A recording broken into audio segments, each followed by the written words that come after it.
De la houle stationnaire et du vent offshore au bord de l'eau sur la Canon en cette fin d'après-midi. Rebonjour à toutes et à tous. On a un temps qui est dégagé à voiler, une température extérieure à 16 degrés, une température de l'eau à 16 degrés, une marée qui est actuellement en train de commencer à descendre. Le plein bas est à 21h25, des coefficients basques de 64. Sur ce début du descendant, le vent est offshore au bord, mais si vous regardez au large, le plan d'eau est légèrement ridé, c'est légèrement onshore, mais au bord c'est offshore. Est, sud-est à est, il y a moins de un Beaufort.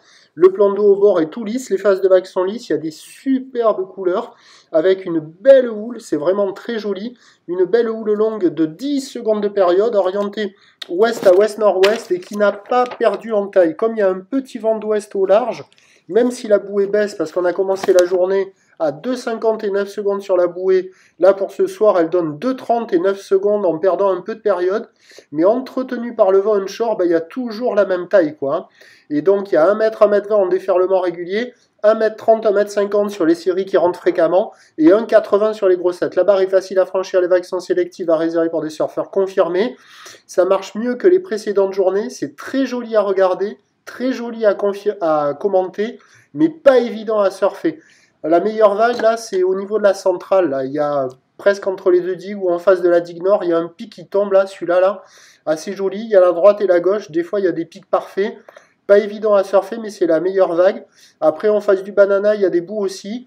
Il y a quelques grosses droites qui arrivent à tuber, là, un peu comme ce matin, par instant, sur les plus grosses séries. Mais il n'y a que là. Hein. Après, les autres endroits, c'est pas terrible. Ça vaut quand même la moyenne. Ça vaut 2,5 sur 5. Attention, très joli, très sympa. Mais toutes les vagues sur la Cano ne sont pas du tout comme ça. Attention. Hein. Mais il y a quand même une session à se coller là ce soir sur ces spots-là, sur le descendant, avec un vent qui va s'établir offshore avec la fraîcheur de la soirée, et un train de houle qui va être en très légère atténuation. Donc avis pour les amateurs, plus creux sur le descendant. Là, ce sont des vagues à réserver pour des surfeurs confirmés, hein, sur un plan d'eau qui est propre, avec des vagues qui sont semi-creuses. Et il y a une session à se caler ce soir. Attention accident. Pour ce qui est de demain, vendredi, c'est un train de houle qui regrossit avec du vent offshore que sur la première partie de journée. Les prévisions pour demain, vendredi 29 novembre à 9h, c'est 1,80 ou l'ouest à ouest-sud-ouest, 14 secondes de période, vent est-sud-est 3,4. À 13h, 1,52 ou l'ouest à ouest-sud-ouest, 13 secondes de période, vent de sud-est 1,2. Et à 17h, 1,52 ou l'ouest à ouest-sud-ouest, 13 secondes de période, vent ouest-sud-ouest, moins de 1 Beaufort.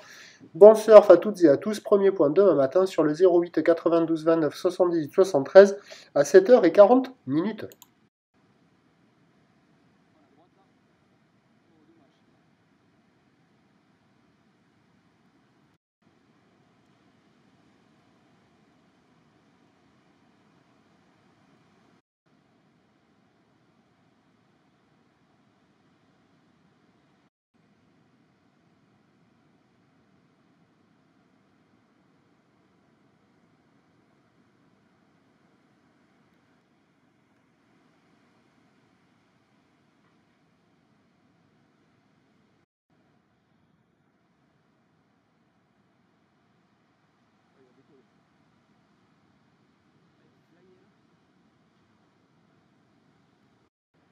Comme ça, demain matin, tu peux y aller tranquille. Il y a des vagues. Il y aura des vagues, ouais, ça c'est sûr. Oui, mais il faut que ça soit bien. Ouais, ça devrait. Même si la houle